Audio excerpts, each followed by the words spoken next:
This clinical toxicology video discussion is about drugs used to treat diabetes mellitus, corresponding to Chapter 47 in Goldfrank's Toxicologic Emergencies. The chapter title here is a bit awkward, Antidiabetics and Hypoglycemics/Antiglycemics, which appears to me to be due to historical artifact. Once upon a time, there were fewer drug classes to treat diabetes, and there would only be a discussion of insulin versus oral hypoglycemics, the sulfonylurea drugs. But now we've got drugs that treat diabetes through other mechanisms, and you end up with an awkward title like this.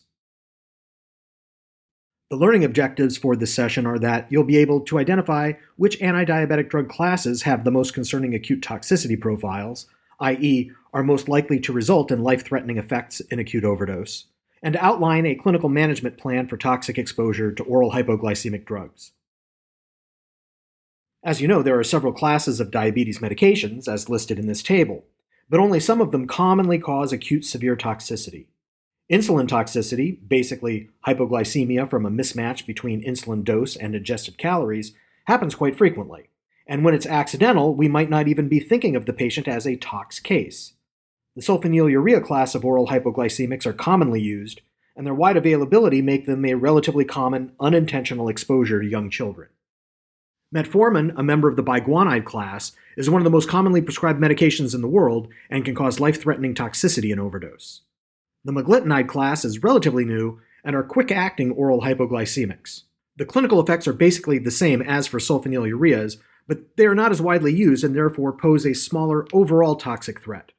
And the other drug classes, alpha-glucosidase inhibitors, thiazolidinediones, glucagon-like peptide analogs, dipeptidyl peptidase inhibitors, and sodium glucose cotransporter 2 inhibitors, definitely have some adverse side effects, what drug doesn't, and relatively minor toxic effects in acute overdose, but serious clinical effects from acute overdose are not a major concern.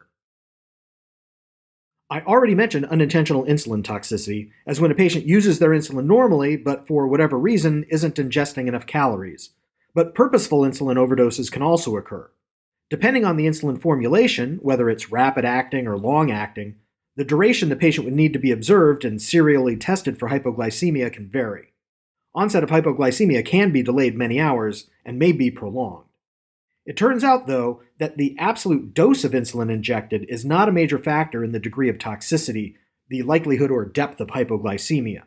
With a high enough dose, the insulin receptors can be saturated, and you won't get additional hypoglycemic effect beyond that. The doses of insulin used in the past to treat DKA, for instance, were very much higher than we currently use, roughly 0.1 units per kilogram per hour. And we use that dose range now because that's what's expected to saturate the body's insulin receptors. So a patient injecting, say, 1,000 units of insulin is probably not going to be that much worse off than someone injecting 100 units. On to the oral hypoglycemic drugs. The way that sulfonylureas and meglitinides work is that they mimic a state of plentiful cellular energy, which occurs if there's plenty of glucose around. And this induces pancreatic beta islet cells to release insulin so that the excess glucose-associated energy can be stored for later. Normally, if there's plenty of glucose around, it enters the cells and gets metabolized to produce plenty of ATP. The ATP binds to the K-ATP channel, closing it and preventing potassium efflux. This keeps more positive charge inside the cell, resulting in relative depolarization of the cell membrane. Voltage-gated calcium channels then open in response to this depolarization, allowing calcium influx, inducing the cell to release insulin from intracellular vesicles, and the circulating insulin causes the serum glucose levels to decrease. Sulfonylureas and meglitinides also bind to the K-ATP channel, blocking potassium efflux, so they fool the beta islet cells into thinking there's plenty of glucose around, and the cells keep pumping out more insulin regardless of the blood sugar level, and you get hypoglycemia. Sulfonylurea toxicity may occur shortly after ingestion, or it may be delayed or prolonged after exposure. A lot of the available clinical data come from pediatric exposures to oral hypoglycemics, where there might only be a suspicion of ingestion. And the question there is, how long do these patients need to be observed, since toxic effects might not even happen? It would be nice, for example, if we could feel safe discharging a patient after observing for a period of only several hours. And most cases of hypoglycemia do occur within a single-digit number of hours post-exposure. But there are enough cases of delayed onset hypoglycemia that many poison control centers recommend a 24-hour observation period. If a patient becomes hypoglycemic, They're treated and admitted and not sent home after 24 hours. The observation period duration only relates to those who haven't become hypoglycemic. But even then, some cases with even more delayed hypoglycemia have occurred, so the recommendations remain with some controversy. Now, the meglitinides work just like sulfonylureas, but have earlier onset and shorter duration of action, or at least they do with therapeutic doses. If meglitinides work faster and for a shorter duration, exposed patients theoretically would require a shorter observation period, but unfortunately, there's not enough data to support this as a safe recommendation. If a patient becomes hypoglycemic, then obviously you treat it. The first thing you reach for is dextrose. And it's certainly possible to manage oral hypoglycemic toxicity with just dextrose. But you should consider octreotide as well, especially in cases with recurring hypoglycemia. Octreotide is a bit more of an elegant solution. And I'll refer you here to the videos about dextrose and octreotide that are part of this clinical toxicology series to avoid unnecessary repetition here. Now on to metformin, as the most common representative of the biguanide class of anti-hyperglycemics. Metformin doesn't lower glucose levels as directly as the sulfonylureas. It has many other effects on glucose handling and metabolism in a few organ systems that all tend to bring the sugar level down from hyperglycemia toward a more euglycemic state. Metformin decreases hepatic gluconeogenesis, decreases glucose absorption in the gut, and increases glucose intake into other tissues. But metformin typically doesn't convert euglycemia into hypoglycemia. In overdose situations, there have been case reports of hypoglycemia, but there are plenty of cases where the glucose remained normal and some where hyperglycemia occurred. In this slide, we see a more biochemical view of metformin's effects on the body's metabolism. And the biggest thing to note here is that the serum lactate level can become elevated. On the other hand, metformin itself remains unmetabolized. It is cleared renally, and it's for this reason that metformin should not be used in patients with significant renal insufficiency.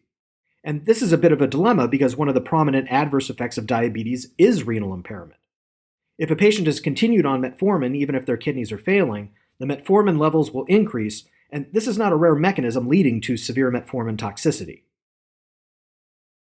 Metformin toxicity is associated with lactic acidosis.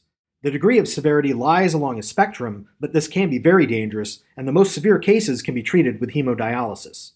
On this slide, I'm breaking up the potential patient histories into those with a known intentional acute metformin overdose and those without a history of acute overdose. This latter case likely occurred, as I just discussed, where the metformin was accumulating because the patient's kidneys were failing. This is probably the more common mechanism of severe metformin toxicity compared to intentional ingestions. There's typically a story of acute intentional ingestion, which should make metformin toxicity easier to suspect and to initiate treatment more promptly if severe toxicity occurs. Regardless of the history, these patients can all develop severe lactic acidosis. Although the chapter author here does not prefer these distinctions, some references talk about different origins of lactic acidosis, where there's MELA, metformin-induced lactic acidosis, as might occur from an acute overdose, MALA, metformin-associated lactic acidosis, the one that creeps up on a patient who might also have renal insufficiency, and MULA, metformin-unrelated lactic acidosis. And the more acutely and the more known to be caused by metformin the lactic acidosis is, the bigger the potential benefit from hemodialysis. Remember, since metformin is not metabolized, the only way it's getting out of the patient is either through their own kidneys or by dialysis. Although there's plenty to potentially say about the other diabetes drug classes, severe toxicity from acute overdose, which is what I want to focus on, is not a major concern. For instance, when used chronically at therapeutic doses, some thiazolidinediones have been associated with hepatotoxicity or worsening fluid retention in patients with congestive heart failure. But I think the most relevant and most notable non-acute overdose adverse effect seen among the other drug classes is euglycemic diabetic ketoacidosis, as may occur with SGLT2 inhibitors. The pathophysiologic mechanisms here are the same as for typical DKA, with one major exception. The SGLT2 inhibitors induce glycosuria, glucose exiting the body through the urine, rather than being reabsorbed in the proximal convoluted tubule. That's their therapeutic mechanism even when the patient is well. But if the patient develops all the other parts of DKA, they may not be hyperglycemic since they're losing the excess glucose in the urine. Since hyperglycemia is one of the hallmark signs of DKA, the diagnosis of euglycemic DKA can be harder to make. And with that, we're finished discussing drugs used for diabetes. I'll be seeing you around.